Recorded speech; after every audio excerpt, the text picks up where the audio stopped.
윤석열 대통령이 취임 이후 네 번째 특별 사면을 단행했습니다. 김관진 전 국방부 장관과 김기춘 전 대통령 비서실장이 사면됐고 민생 경제를 위해 45만 명의 행정 제재도 감면하기로 했습니다.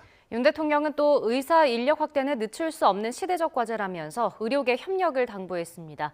취재기자 연결해서 알아보겠습니다. 조은지 기자. 네, 용산 대통령실입니다. 설 특별 사면 소식부터 짚어보겠습니다. 정치인 특사에 관심이 쏠리는데 윤 대통령은 민생 경제에 방점을 찍었다고요. 네, 윤석열 대통령은 이번 사면은 활력 있는 민생 경제에 주안점을 뒀다, 이렇게 그 의미를 설명했습니다. 운전면허 행정 제재를 특별 감면하고 식품 접객업자와 생계형 어업인 또 여객 화물 운송업자들에 대한 각종 행정 제재 감면을 추진한다고 밝혔습니다. 대상은 모두 45만여 명에 이르는데요. 윤 대통령은 경제와 민생을 거듭 강조했습니다. 들어보겠습니다. 앞으로도 정부는 민생 경제 분야에서 일상적인 경제 활동에 도움이 될 수 있는 조치들을 계속 추진해 나가겠습니다. 명절을 앞두고 실시되는 이번 사면으로 민생 경제에 활력이 더해지기를 기대합니다.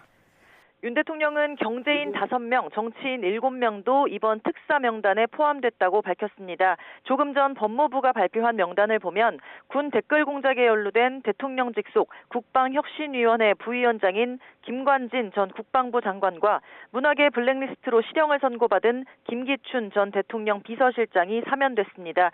역시 특사로 거론됐던 조윤선 전 정무수석은 정치인은 최소화한다는 기조 아래 빠졌습니다. 김장겸과 안광환 전 MBC 사장 2명도 특사 명단에 포함됐습니다. 정부는 과거 잘못된 관행에 따른 직무수행으로 처벌된 주요 공직자와 여야 정치인, 언론사 경영진을 사면함으로써 갈등 극복과 화해를 통한 국민 통합을 도모한다, 이유를 설명했습니다. 경제인으로는 최재원 SK그룹 수석 부회장과 구본상 LIG 회장이 복권됐는데요. 국가 경쟁력 강화와 경제 성장 기여 등을 고려했다고 정부는 밝혔습니다. 네, 그리고 오늘 오후에는 보건복지부가 의대 정원 확대 규모를 발표하는데 윤 대통령이 의료계 협조를 당부했다고요? 네, 의료개혁을 주제로 열린 민생토론회를 포함해서 윤 대통령은 그동안 수차례 공식 석상에서 의사 인력 확대 필요성을 강조해 왔습니다. 오늘은 의사 인력 확대는 시대적 과제라고 정의했습니다. 윤 대통령은 오직 국민과 나라의 미래만 바라보며 흔들림 없이 의료개혁을 추진하겠다고 말했습니다. 의료체계를 바로 세울 의료개혁 4대 패키지를 마련했다. 또 공공정책 수가를 통해 필수 진료에 대한 공정한 보상체계를 찾겠다고 약속했습니다. 특히 의사들이 소신껏 진료할 수 있도록 의료사고 처리 특례법을 제정하겠다면서 의료인 사법 리스크를 줄일 당근책을 거듭 강조하며 의료계의 협조를 당부했습니다.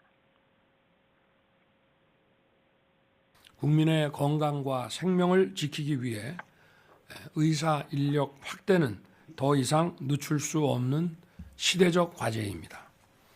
국민의 생명과 건강은 물론 이 나라의 미래를 지키기 위한 의료개혁에 의료계의 협조를 당부드립니다. 네, 오늘 오후 조규홍 복지부 장관이 2,000명 안팎의 의대 정원 확대 규모를 발표할 것으로 알려졌습니다. 대통령실 관계자는 YTN에 의사 인력 확대는 국민이 압도적으로 원하는 해묵은 과제라면서 이번에 못하면 의료 체계가 붕괴한다고 그 절박함을 설명했습니다. 지금까지 용산 대통령실에서 YTN 조은지입니다.